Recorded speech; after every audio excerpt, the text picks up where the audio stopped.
The Sacramento Kings are out on Ben Simmons. They've had enough of Daryl Morey's games, and coincidentally, they were in Philadelphia to take on the 76ers tonight. Game went down to the wire. Haliburton was fantastic. Buddy Hield was terrible, and the Kings lost.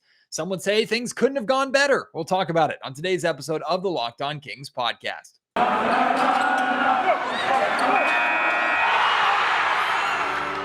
You are Locked On Kings, your daily Sacramento Kings podcast.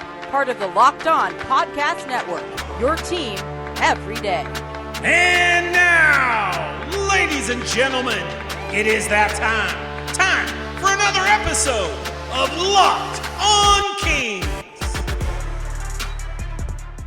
Hello and welcome into Locked On Kings, your podcast hub for Sacramento Kings coverage all regular season and all off season. If you're looking for in-depth analysis, game-by-game breakdowns, highlights, interviews with local and national experts, full coverage of your Sacramento Kings from January through December, this is the place for you, part of the Locked On Podcast Network. My name is Matt George. I have the privilege of being your host here. I've been a Sacramento sports media member for the last 7 years. This is my 8th season covering Kings basketball, formerly with Sacramento Sports Radio, now with ABC 10 News and Television. And if you missed my most recent Locked On Kings podcast, I had the privilege of having the Athletics' Sam Amick on, and we talked about a ton of things, including Sam's latest update at the time on Ben Simmons. I asked him about calling Daryl Morey's bluff, about the at the time latest rumors and reports that the 76ers were now favoring the idea of hanging on to Ben Simmons, waiting until the offseason to potentially execute some kind of sign and trade to bring James Harden to Philadelphia. Well, since that interview,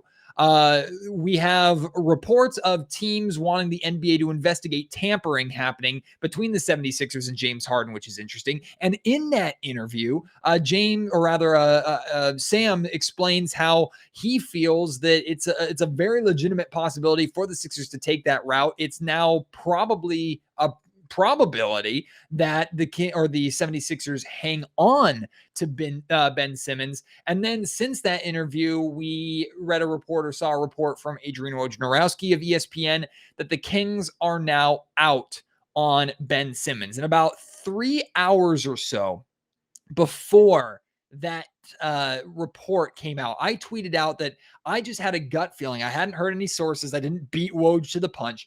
I just had a gut feeling that the Kings and Ben Simmons, like, that ship had sailed, that route was done.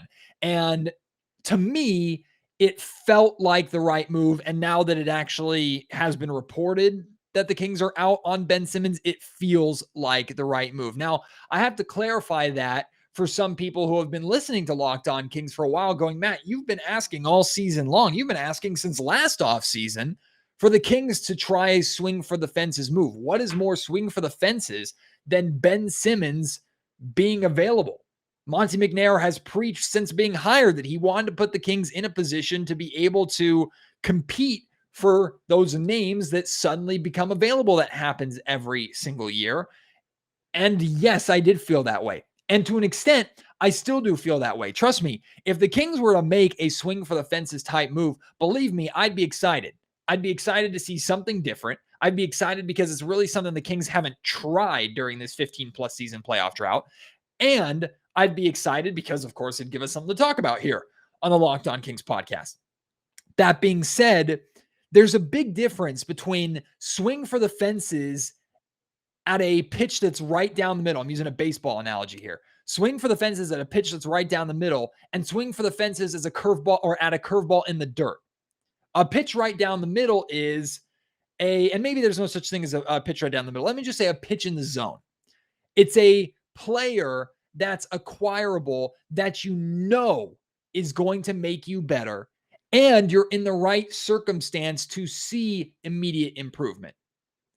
A curveball in the dirt is a player that has a lot of unknowns who we haven't seen play all season long, when the team is not really in that good of a situation to get better immediately.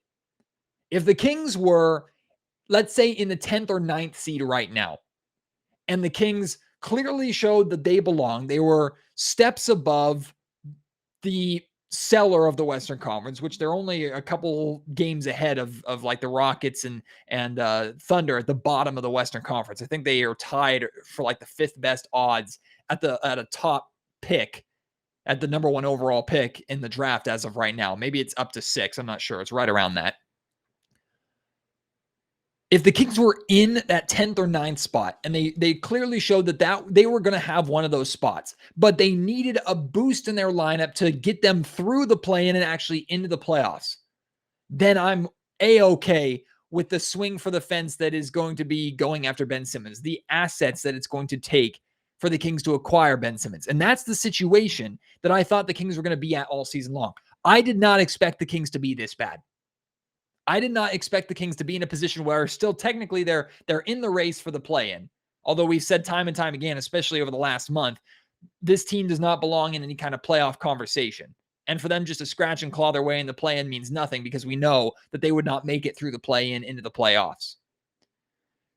Where they're at right now, if the Kings were to make the move for Ben Simmons, an all-in move for Ben Simmons, that is more than likely going to cost them one of Fox or Haliburton, plus another player like a Harrison Barnes, plus multiple first-round picks, only to get a player who we haven't seen play all season long, who does have inefficiencies, who flamed out in the playoffs. Now, I'm not trying to build an argument against Ben Simmons, because I do think Ben Simmons would immediately make the Sacramento Kings better, especially defensively.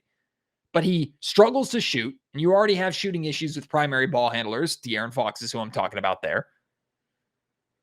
Does Ben Simmons make you so much better for all that you're giving up that he vaults you into the play-in conversation and gives you very good chances of getting out of the play-in and actually into the playoffs themselves? At this point in time, I think no. I think that hole is too deep, and it's only going to get deeper before February 10th, the trade deadline. I think this is the right move by by Monte McNair, to not negotiate further with Daryl Morey. I think Morey's price for Ben Simmons has been way too high from the beginning, which all power to him. He's managed to get more, at least rumors-wise, out of the Sacramento Kings than he would have gotten at the beginning of the season. And with the reports that we saw of De'Aaron Fox being included in conversations, and the report from both Sam and Shams that the Kings were now committing to building around De'Aaron Fox and Tyrese Haliburton, I wouldn't be surprised if the Kings did try and include Fox in those conversations and the 76ers weren't interested. Okay, fine.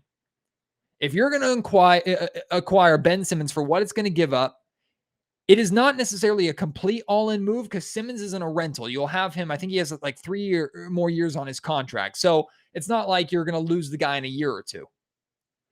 But at the same time, you're giving up multiple seasons worth of assets to get a player who, once again, doesn't guarantee you that you're going to get better quick enough for it to make as immediate of an impact as I think you're hoping for in pulling that kind of trigger, in making that kind of move.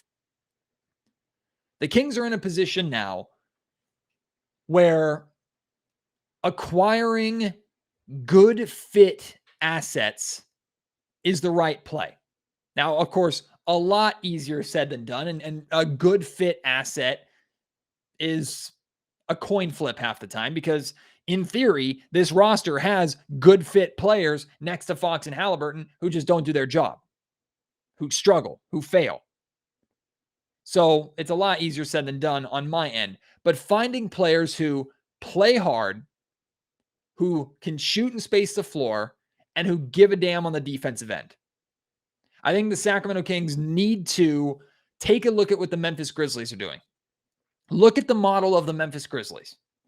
They have a athletic, ball-dominant, attack-the-basket point guard, star point guard in Ja Morant, who is 100% a better player today than De'Aaron Fox is. That is no longer up for debate. Trust me, I wish it was. I tried having that debate with Sean Coleman of Locked On Grizzlies during the offseason, in case you missed it. Don't go back and watch that video or listen to that podcast, because he's right and I'm wrong. That's been made perfectly clear by this season.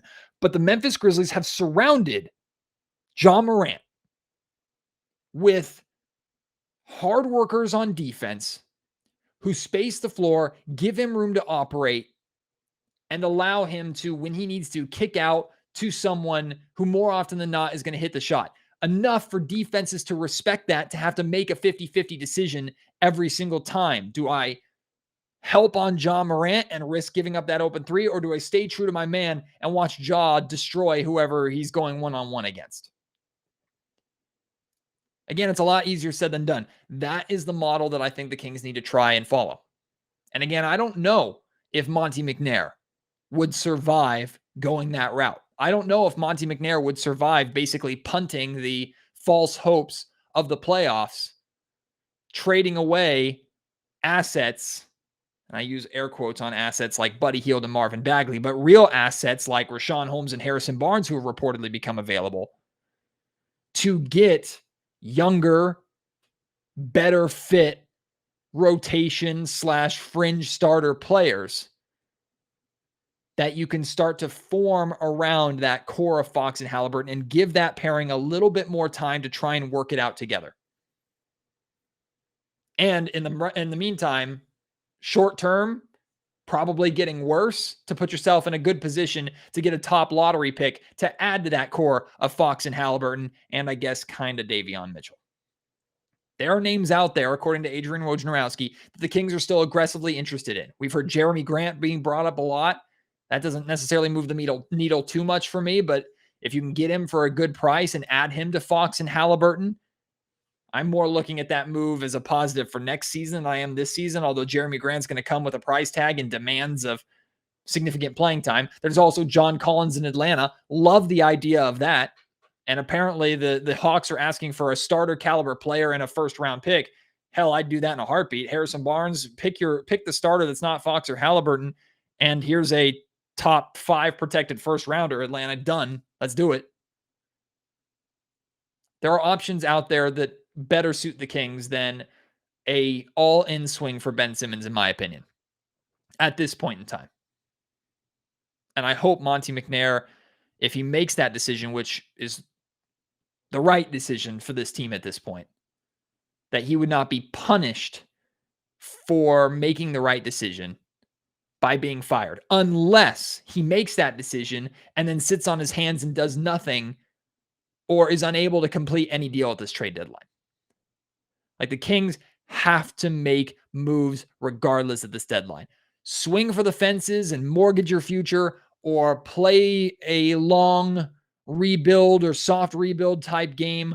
Whatever you do, make some moves. And I feel very, very confident in saying the Kings are going to make some moves. They have to. They cannot stand put. Oddly enough, their losing streak continued. I think they've lost 5 straight now, if I'm not mistaken. All these games are a blur at this point. The Kings have been so bad recently. They lost to the Philadelphia 76ers to continue that losing streak. Yeah, it's 5 games now. 1, 2, 3, 4, 5, 6. 6 games. Oh, even better. And yet, it was a good game. It was a fun game. It was an entertaining game. In a lot of ways, for those who are not necessarily the pro tanking crowd, but are okay with the Kings losing if it means putting themselves in a better position for the future, this game probably couldn't have gone any better for you. I'll get into the details of this game, why it was so good, in just a little bit. Today's episode of Locked On Kings brought to you by betonline.ag. No matter if the Kings are winning or losing, you can use your Kings knowledge and general NBA or sports knowledge to make you some money. There might be less football being played right now with the NFL playoffs going on, but BetOnline has way more stuff to bet on this NFL playoff season. And it's the same way during the NBA playoffs, from scores, totals, player performance props, to where the next head coach who was fired is going to be hired. BetOnline is the #1 spot for all things NFL and NBA betting in 2022. And with the new year comes a new updated desktop and mobile website. To sign up right now, just go to either of those resources. And if you use promo code Locked On, you'll get a 50% welcome bonus on your first deposit. And it's not just for football. BetOnline's basketball, hockey, boxing, UFC coverage is the best in the business, from sports right down to your favorite Vegas casino games. BetOnline is your #1 online wagering destination. BetOnline is the fastest and easiest way to wager on all your favorite sports and play your favorite games. BetOnline, where the game starts. Stop me if you heard this before. Kings get off to a good start. And unlike the Atlanta game earlier, which we didn't talk about at all because I had my interview with Sam Amick, and why the hell would you want me to talk about that game where the Kings are absolutely obliterated in the second quarter and went from up like 12, 13 points to down by 30. Why would we focus on that when we can talk about the Kings getting off to a good start against Philadelphia, maintaining that good start, building up to a 16-point lead? I think the Kings had at one point, 17-point lead at one point, only to, in the fourth quarter, watch Joel Embiid come alive and the 76ers come back and hand the Kings a 2-point loss. In many ways, it was a perfect Sacramento Kings basketball game.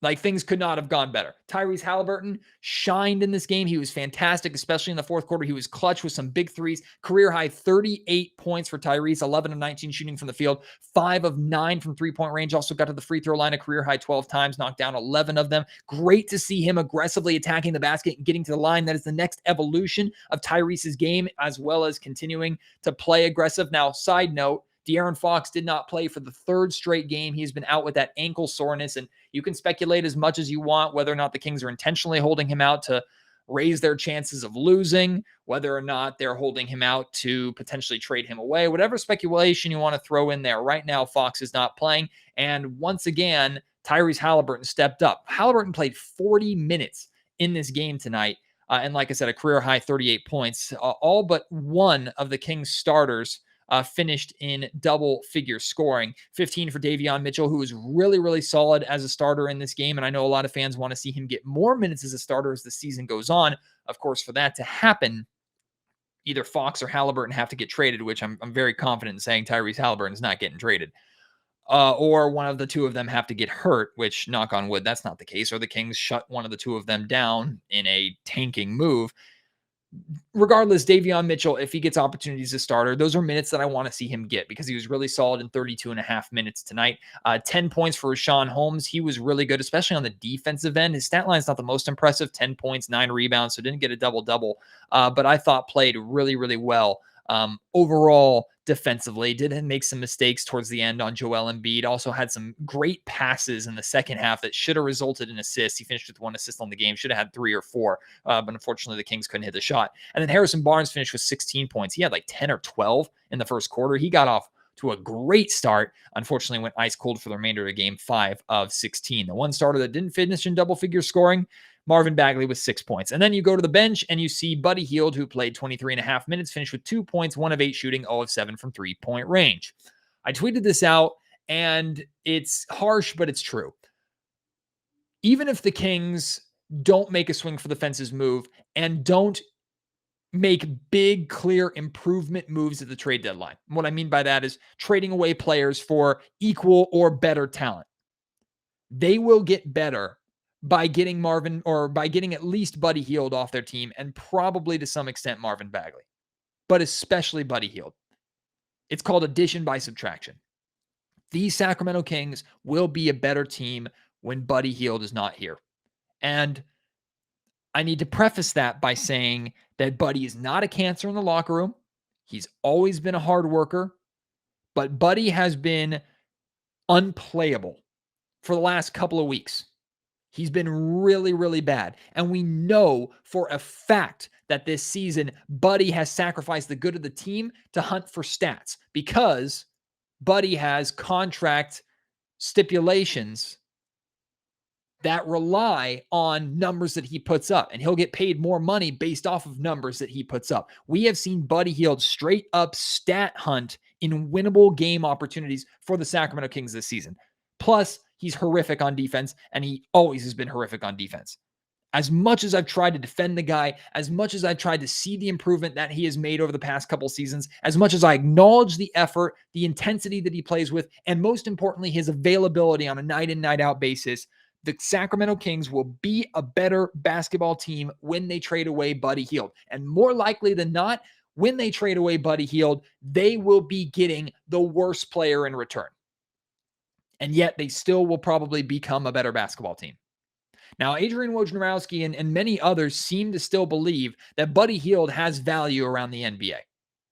I'll wait and see it, because as much as I try and talk to different Locked On podcast hosts, and as much as I hear them recognize Buddy's three-point shooting, people are starting to realize and recognize that Buddy is a one-trick pony who's not even doing his one trick very well at this point.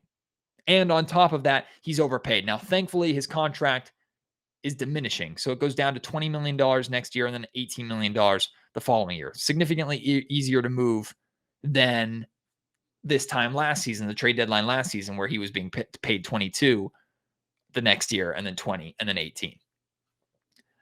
The Kings are going to be a better basketball team when Buddy Hield is gone. That's just the fact of the matter. And if Buddy Hield is on this Sacramento Kings roster on February 11th, it's a colossal failure for Monty McNair, in my opinion. And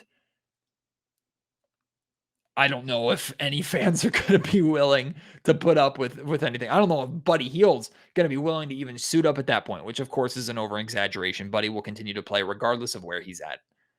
But we know Buddy wants out. The Kings want to move on from Buddy. Sacramento Kings fans are very ready for Buddy Hield to be traded. That's just where we're at this point. Apparently, according to reports, the Los Angeles Lakers are once again interested in Buddy Hield. No surprise there. And they're willing to make Talen Horton-Tucker available. I'm not too thrilled about THT by any means, but if you could get THT and a future first-round pick for Buddy Hield, I don't know if you're going to get better. It's better than not moving him. So I think that's something to keep an eye and an ear out for as well, as again, we get closer to the trade deadline on February 10th. Here's where the Sacramento Kings stand in the standings right now. They're 18-33 on the season after tonight's loss, and they are 4 games back of the Portland Trail Blazers in the 10th and final playoff seed. They are only 2.5 games ahead of the Oklahoma City Thunder in 14th and 3 games ahead of the Houston Rockets in 15th. Does that sound like a team that needs to mortgage their future to swing for Ben Simmons? Doesn't sound like it to me. Doesn't sound like it at all. And in terms of Tankathon and the draft lottery odds, as of right now, the Kings and Indiana Pacers are tied for the 5th best odds at the number 1 overall pick, which is 9.8%.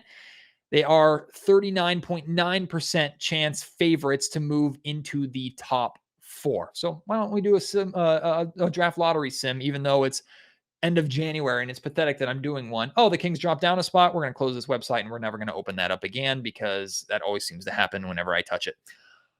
On top of that, the Kings had a chance to win this game, by the way. I'm not too mad that they didn't, especially with how the game went for Tyrese Haliburton and Davion Mitchell in particular.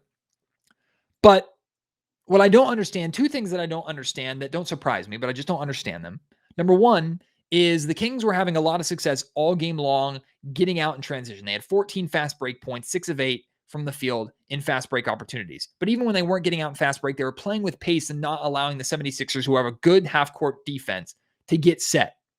They were getting out in transition, attacking the basket, kicking out for 3-point shots. Kings went 12 of 35, 34% from 3-point range. And then in the fourth quarter, when their lead stopped to evaporate, they went away from it. They started walking the ball up the floor. I don't know why, but that's very Sacramento Kings. It's very on brand. It's worth pointing out. It's frustrating as hell. But again, it doesn't matter that the Kings lost. Number 2 is the Kings did a phenomenal job, thanks to the heroics of Tyrese Haliburton, making this a game at the end when they could have folded and it could have been over with like a minute and a half remaining. And then they force a 5-second violation for the Philadelphia 76ers, and they have 11 seconds down by 2 coming out of a timeout to draw up a play and to either tie the game with a 2 or go for the win for 3-point range, from 3-point range. Was there anybody watching the game who didn't go, the Kings are going to go for the win here? I mean, I understand you're on the road. You're the worst team. You want to try and steal that one and get out of there. I get that. But you also want to take the shot that's available to you, not just force that game winner. For the Kings to have 11 seconds and to, thankfully, they didn't just result in isolation ball. They tried to move the ball around, and arguably both Tyrese Haliburton and Harrison Barnes passed up good looks to get worse ones, and Harrison ended up missing a tough angle 3 over 2 defenders to lose the game. What I don't understand there is I get you're trying to go for the game winner, The best way to free up an outside shot is to attack the basket. And the Kings just played on the perimeter the entire time. Now, give credit to the 76ers. They played good perimeter defense. They knew what they were doing. So it's not like it was a walk in the park for the Kings and they just blew it. But they didn't even look to try to attack the basket. You can get a 2-pointer to tie the game up. If the three's not there, at least tie the game and go to overtime instead of chucking up that Hail Mary that you went for from Harrison Barnes. Whatever. Kings lost 103-101. At least it was entertaining. Much better game than we've seen recently from this Kings team. And I'm sure there are many Kings fans listening right now who prefer them losing over anything else.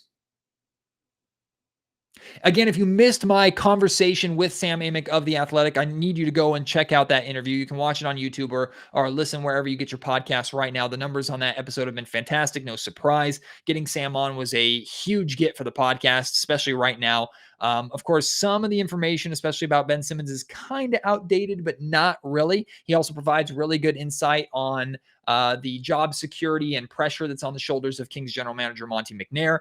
Has some really tough words and some brutal honesty for the way De'Aaron Fox has played as the Kings star this season.